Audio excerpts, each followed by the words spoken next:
The following story was told by M, a writer and mental health advocate from Mental Health Connecticut's Right On program. This story is raw, personal, and may contain language not suitable for younger listeners. Dear you, I was there the first time you hurt yourself on purpose. That day in 8th grade when he broke up with you. The first time anyone had ever broken up with you. The first time your fragile self-esteem finally broke beneath you. I was there when Barbara saw the marks and slapped you in the face. You probably deserved it. You were both so young, and neither of you knew what to do. You didn't know how to cope with pain, and she didn't know how to help you. I was there in your freshman year of high school when the self-harm would come and go with the months that passed as you struggled to find your feet. I was there when you started being chronically absent from school because every morning you woke up feeling like you couldn't possibly face one more day, when the stress manifested itself in migraines and physical illness and fatigue when they took you to the doctor and she asked, "So, do all of your friends wear black?" Before prescribing you an antidepressant, when your mother told you that being on the medication didn't mean you were depressed, when you knew deep down that you were, but didn't have the heart to tell her. I remember that it helped. For a while, the pain became manageable, and it didn't seem necessary to hurt yourself anymore. Dear you, I know that life hasn't always been kind to you, and that you've experienced pain that no one, even if they knew the stories, could truly understand. I remember the day your father left. Your brother picked you up from fencing practice after school and didn't know how to break the news to you. It took 5 minutes of pressuring him, and you would later realize significant courage on his part for him to tell you why he was so upset. That he had come home unexpectedly in the middle of the day to find your dad and one of his friends packing all of his things away. How he had planned to go with no warning, leaving only letters behind. In the moment, you were so upset that it took months or years for you to realize how heavy that burden must have been for your brother to carry, to know and to be the first one to know, to be responsible for telling his baby sister, who he'd always tried to protect from the harshness of the world, to have known for hours and not known whether to call his mom or wait for her to find out for herself. When you got home, you found 2 letters on the kitchen table, one for you and your brother and one for your mom. You went upstairs to read your letter in the privacy of your room, and your brother went outside to vent his aggression, his frustration, his sorrow on a pile of wood that needed chopping. I don't remember you crying. Not at first, anyway. I think you were in too much shock to cry.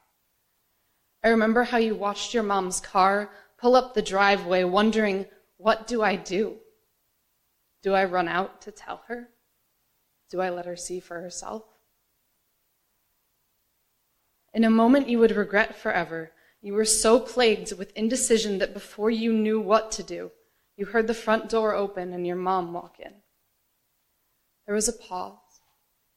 She looked around the somewhat emptied room, and her eyes came to rest on the letter addressed to her on the kitchen table, and immediately she knew what had happened, and she screamed no in the most heartbroken voice you've ever heard. And alone in your bedroom, you started to cry. Reality finally starting to sink in that your dad was gone. I know you've never forgiven yourself for not warning her, feeling that being the only one to hear that crushing scream was your punishment. You carry the weight of your heartbreak with you, as if she had died that day and you had to bury her. I remember that night was the first time you hurt yourself again in 6 months. I remember it every time I look down at your shoulder. Some scars fade, but some never will. Dear you, I know you feel like it's all your fault. You know what the word coercion means, but you don't know that it makes what he did to you assault. I mean, after all, you said yes, right? You won't understand what it all means until later.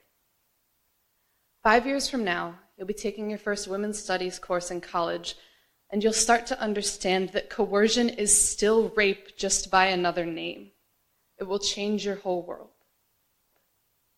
I know you'll blame yourself for not telling anyone about his abuse, but how could you have known that he would do it to your friend next? When you learn this, nothing will be the same.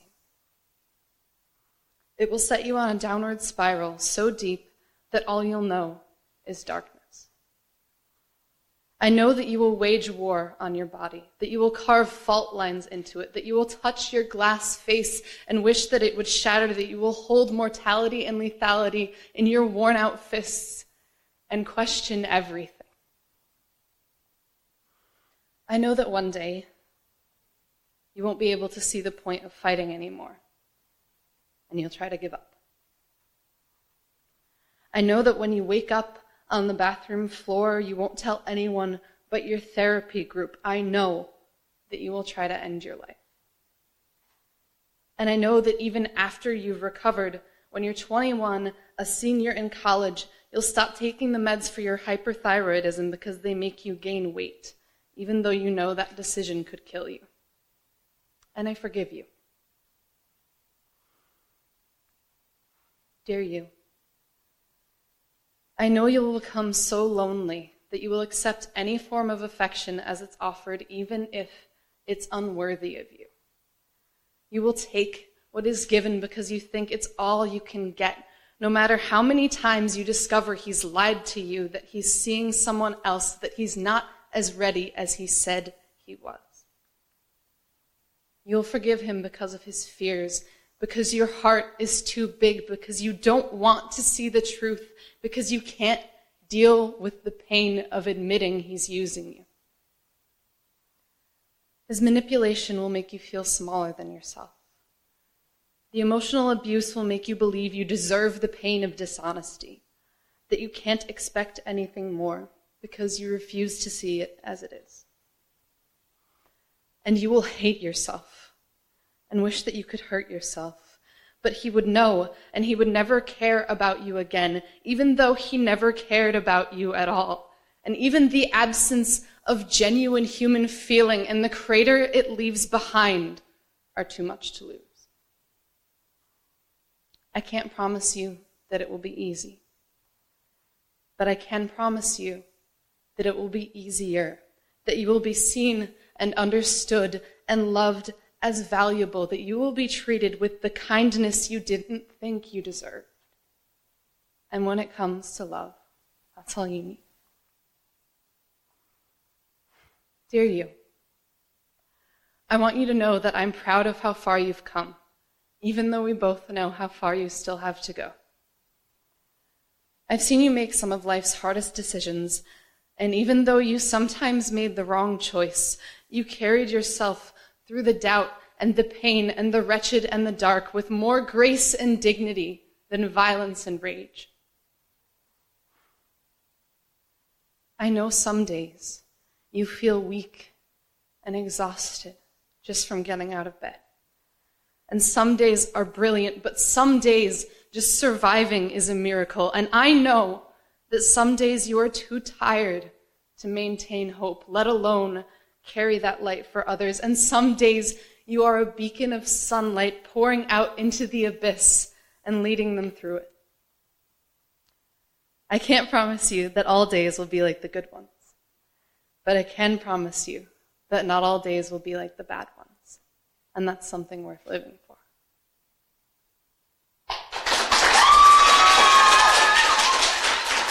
This story was recorded in front of a live audience at CT Improv's Theater in Hartford, Connecticut.